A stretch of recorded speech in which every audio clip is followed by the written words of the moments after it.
नमस्कार दोस्तों, एक बार फिर से आप सभी का स्वागत है DS4 न्यूज़ में।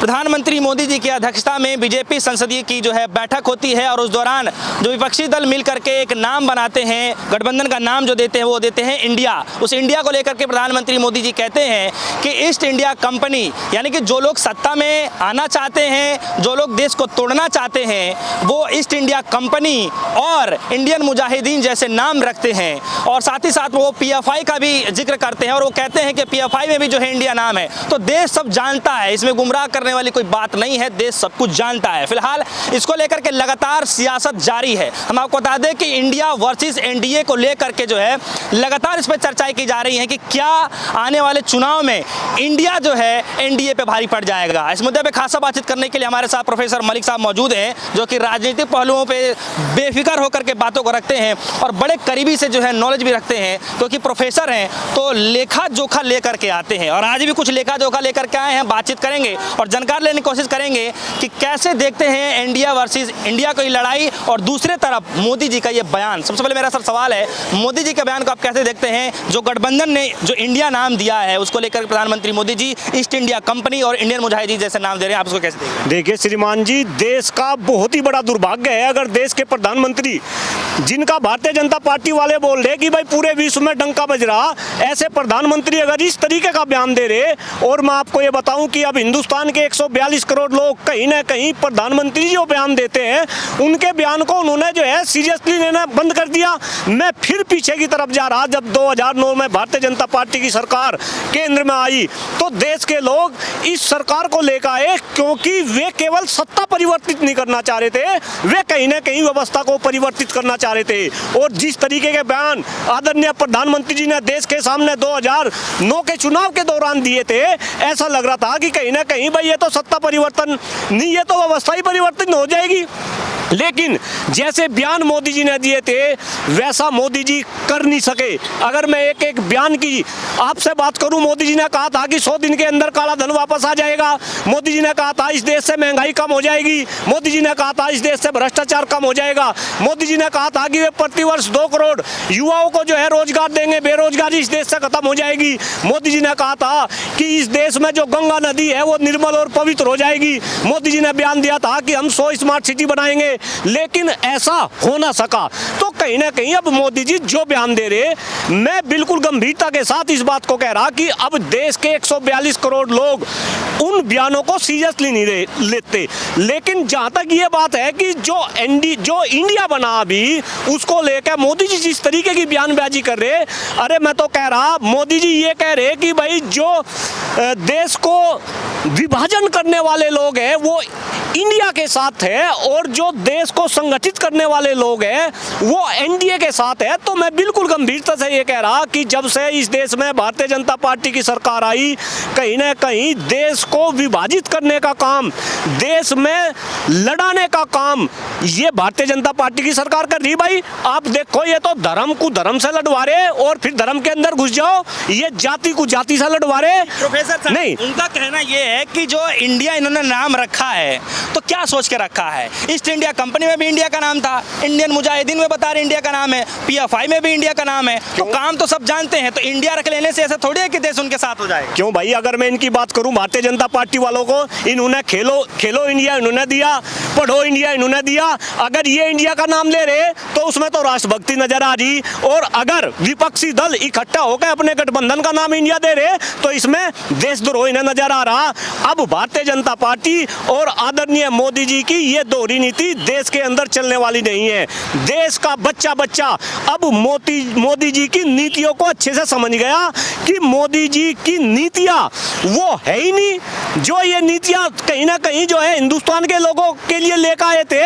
अब तो 2024 का जो चुनाव है उसमें देश की जनता मोदी जी और भारतीय जनता पार्टी को करारा जवाब देगी। जहां तक आप इन दोनों साइड की बात कर रहे और आपने कहा कि भाई मैं लेखा जोखा लेकर आया, मैं आपके चैनल के माध्यम से हिंदुस्तान की जनता को ये बता दूं। अच्छा प्रोफेसर साहब, सवाल मेरा ये है कि आप इसमें अलग एंगल क्या देख पा रहे हैं? एक तरफ इंडिया है जिसमें 26 दल हैं, एक तरफ NDA है जिसमें बता रहे हैं 38 दल है, और इसमें अगर आप डिफरेंस देखना चाहें तो आप कैसे देख पा रहे हैं, कौन भारी भरकम और कैसे? देखिए, मैं फिलहाल वर्तमान का ही डाटा आपको दे रहा। एक तरफ इंडिया है, एक तरफ एनडीए है।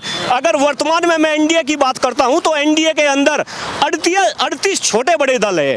और अगर हम ये देखें कि 2019 में इन दलों को कितनी वोट मिली थी, अगर मैं इसका डाटा आपके सामने प्रस्तुत करूं, इन दलों को यानी कि एनडीए के अंदर भारतीय जनता पार्टी के अलावा जो 37 दल है उन्हें मात्र 2 करोड़ 20 लाख वोट मिली थी। उसमें अगर भारतीय जनता पार्टी की बात करें, भारतीय जनता पार्टी को 24 करोड़ वोट मिली थी, यानी 22 करोड़ वोट मिली थी। यानी कि कुल मिला के एनडीए के जितने भी गठबंधन हैं उनको मात्र 24 करोड़ 20 लाख वोट मिली थी। अगर मैं यहाँ पे दूसरी तरफ की बात करूं, अगर मैं जो है इंडिया की बात करूं, उसमें जितने 26 दल है, इन 26 दलों को अगर मैं कांग्रेस को हटा दूं, यानी कि टोटल जो 25 दल है उन्हें 13 करोड़ 20 लाख वोट मिली थी। और अगर मैं अकेले कांग्रेस की बात करूं तो कांग्रेस को अकेले 12 करोड़ वोट मिली थी। यानी कि अगर हम इस डाटा को देखें तो कहीं ना कहीं जो इंडिया है उसको 1 करोड़ वोट ज्यादा मिली थी। और वो भी उस सिचुएशन में कि जब ये आपस में लड़ रहे थे, और अब तो ये कहीं ना कहीं इकट्ठे हो गए। अगर इकट्ठे ये हो जाएंगे तो इनकी ताकत और बढ़ जाएगी। और यही कारण है कि आज भारतीय जनता पार्टी, देश के प्रधानमंत्री मोदी जी, देश के गृह मंत्री अमित शाह जी, ये सारे के सारे बुरी तरीके से बौखला रहे।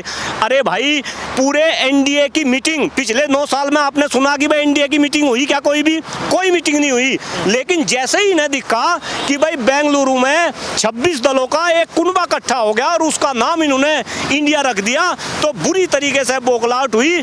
और उसी दिन मोदी जी को एनडीए की जो है मीटिंग बुलानी पड़ी। और उस एनडीए की मीटिंग में आप देखो, जहां पर कुछ गठबंधन होता है, अरे जो आपस के लोग होते हैं जिनका कद एक जैसा होता है, उनके बीच में गठबंधन हो रहा। भाई 37 पार्टी का तो कोई अस्तित्व ही नहीं है। मैं आपको एक डाटा और दे रहा। आप अगर इंडिया की बात करें, इंडिया के अंदर फिलहाल वर्तमान में 4 नेशनल पार्टी है और 2 भूतपूर्व नेशनल पार्टी है।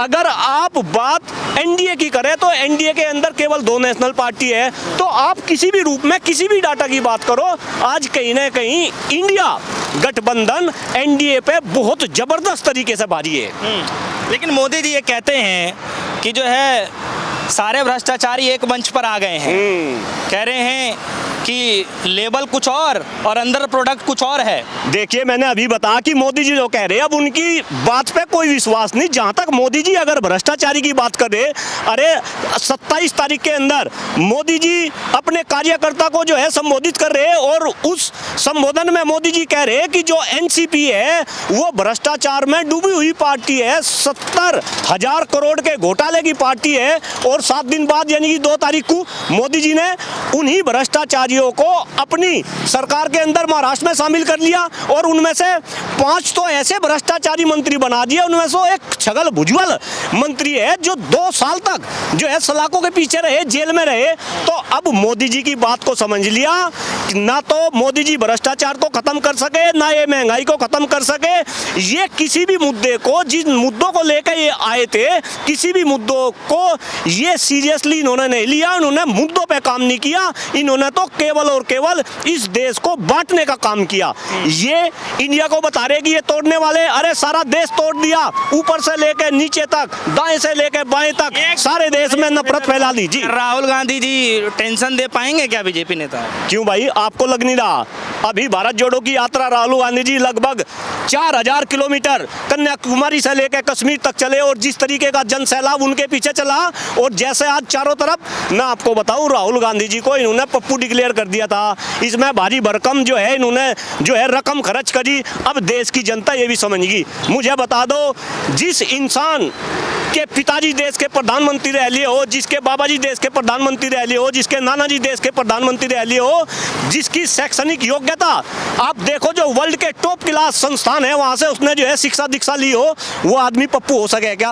वो पप्पू इन्होंने बनाया। लेकिन अब देश की जनता अच्छे से समझ गई, पब्लिक है ये सब जानती है, अंदर क्या है बाहर क्या है ये सबको पहचानती है। अब पब्लिक को सब कुछ समझ आ रहा। अच्छा, आप इसको कैसे देखते हैं कि जिस तरीके से राहुल गांधी की संसद सदस्यता गई हुई है और इस समय संसद भी चल रहा है, उसके अंदर राहुल गांधी जी अभी जा नहीं पा रहे हैं क्योंकि मामला कोर्ट में है, अभी फैसला आया नहीं है। सवाल ये है कि क्या इसको भी एक मुद्दा बना करके राहुल गांधी भुना सकते हैं क्या आने वाले चुनाव के लिए? क्या ऐसा भी होता है? नहीं, देखिए भाई, ये तो बिल्कुल जो है ये बहुत ही गंभीर मुद्दा है, सेंसिटिव मुद्दा है, और इसको मुद्दा क्यों नहीं बनाएंगे? भारतीय जनता पार्टी की सरकार पिछले 9 साल से इस तरीके की दमनकारी नीति अपना रही कि इनके खिलाफ जो भी आवाज उठाएगा, जिस तरीके से आवाज उठाएगा, ये उस तरीके को खत्म करेंगे, ये इस आवाज उठाने वाले को खत्म करेंगे। राहुल गांधी जी ने क्या गलत किया? राहुल गांधी जी ने अंडानी और अंबानी के खिलाफ संसद के अंदर बोला, उनकी सदस्यता इन्होंने खत्म कर दी। मैं तो आज के ही 2 एग्जाम्पल बता रहा, आज भी संसद में बहस चल रही थी। जो हमारे कांग्रेस के जो है प्रेसिडेंट है मल्लिकार्जुन खड़गे जी का, आज फिर उन्होंने माइक बंद कर दिया, राहुल गांधी जी का माइक बंद कर दिया था। और आज की ताजा खबर आपको बताऊं कि इस देश के अंदर एक संसदीय कमेटी ने अभी एक रिपोर्ट जो है पेश करी सरकार के सामने, और उसमें यह कहा गया कि अब जो भी सरकार अवार्ड देगी वो अवार्ड कोई वापस नहीं कर सकेगा। तो मैं आपको ये बताऊं कि जितने भी अवार्ड वापस हो रहे उनमें से मोस्टली अवार्ड अब भाजपा की सरकार में हो रहे। ये भी विरोध प्रदर्शन करने का एक जरिया था। कहीं ना कहीं लोकतंत्र की जो खूबसूरती है, लोकतंत्र में सब लोग विरोध कर सकते हैं, विरोध का अलग अलग तरीका इख्तियार कर सकते हैं, ये तो सारे तरीकों को भी खत्म कर रहे हैं। लेकिन अब मैं बिल्कुल गंभीरता से कह रहा, मुझे इस बात की खुशी है कि ये बात डॉक्टर कुलदीप मलिक नहीं समझ रहा, ये बात हिंदुस्तान के 142 करोड़ लोग बिल्कुल अच्छे से समझ चुके, और इसका जवाब आने वाले समय में 2024 में हिंदुस्तान की जनता मोदी जी और इनकी सरकार को देगी। एक अकेला सब पे भारी, प्रोफेसर साहब आपने ये सुना होगा जी, और मोदी जी ने बोला था, बखूबी बोला था सदन के अंदर में। इसको लेकर के आप क्या से देख पाते हैं? क्या जो इंडिया ने, जो विपक्ष ने जो मिलकर के इंडिया बनाया है, मोदी जी के चेहरे के सामने क्या टिक पाएगा? मैं तो आपसे ही कह रहा कि भाई ये कह रहे थे कि भाई एक अकेला सब पर भारी, तो फिर जो ये 37 छोटे छोटे लोग हैं, इनमें से बहुत सारी पार्टी तो ऐसी है जिनका कोई सांसद भी नहीं। अरे मैं आपको बताऊं, अभी वर्तमान के अंदर जो एनडीए है, एनडीए के 317 सांसद लोकसभा में हैं, जिनमें से 303 सांसद है भाजपा के और 15 सांसद है दूसरी पार्टी के। यानी कि जो दूसरी 37 पार्टी है उनके केवल 15 सांसद है, तो उनका क्या अस्तित्व है? तो मैं फिर कह रहा कि ये सारे के सारे लोगों को जो है गुमराह करने की कोशिश की, भाई एक अकेला सब पर भारी, भारतीय जनता पार्टी में भ्रष्टाचार नहीं चलेगा, भारतीय जनता पार्टी में परिवारवाद नहीं चलेगा, भारतीय जनता पार्टी में ये नहीं चलेगा, वो नहीं चलेगा। जो ये कहते थे अब जनता देख रही, परिवारवाद भी चल रहा, भ्रष्टाचार भी चल रहा, और सब कुछ इस भारतीय जनता पार्टी में चल रहा। मैं आपको ऐसे 1000 एग्जाम्पल गिना सकता हूँ। मैं एग्जाम्पल गिनाते गिनाते मुझे यहाँ पे रात बीत जाएगी। जितने भी भ्रष्टाचारी है वो सारे के सारे भारतीय जनता पार्टी को जो कौन जीत रहा है? आपके आंकड़े क्या कहते हैं? आप तो लिखा पोती पूरा लेकर के आते हैं, इंडिया जीतेगा, इंडिया नहीं, मैं तो बता रहा ना भाई, आप आंकड़ों की बात करो ना। इतनी बुरा हाल मोदी सरकार का होगा, और मैं आपके चैनल के माध्यम से हिंदुस्तान की जनता और खास तौर से भारतीय जनता पार्टी के लोग इस बात को सुन लें कि जब जब सरकार ने तानाशाही की और उस तानाशाही के खिलाफ विपक्ष इकट्ठा हुआ, तो कहीं ना कहीं उसका जवाब सरकार को मिला। मैं यहाँ पे बता दूं, एजेंसी के बाद विपक्ष इकट्ठा हुआ, इंदिरा गांधी प्रधानमंत्री थी, उनको भी मुंह की खानी पड़ी थी, और अब ऐसा ही काम ये मोदी जी के साथ होगा। पूरा का पूरा विपक्ष इकट्ठा है, मोदी जी को भी अब मुंह की खानी पड़ेगी। चलिए प्रोफेसर साहब, हमने आपसे खासा बातचीत किया और इस मसले पे काफ़ी हम लोग चर्चा कर रहे थे। फिलहाल एनडीए वर्सेस इंडिया को लेकर के लगातार घमासान मचा हुआ है, और जब से प्रधानमंत्री मोदी जी ने जो इंडिया को लेकर के बोला है, जो विपक्षी नेताओं ने मिलकर के, विपक्षी गठबंधन ने जो इंडिया नाम दिया उसको लेकर के, जब से प्रधानमंत्री मोदी जी ने ईस्ट इंडिया कंपनी से जो जिक्र किया है, जो जोड़ा है, उसको लेकर के लगातार विपक्ष जो है एकजुट होकर के इसका जवाब देना चाहता है, और बार बार इस बात का जिक्र कर रहा है कि हमारे साथ साथ जो है तमाम पार्टियों का भी जो है अपमान हुआ है। फिलहाल आगे क्या कुछ होगा आने वाले वक्त छोड़ देते हैं। फिलहाल दीजिए इजाजत, देखते रहिए सोनी, धन्यवाद।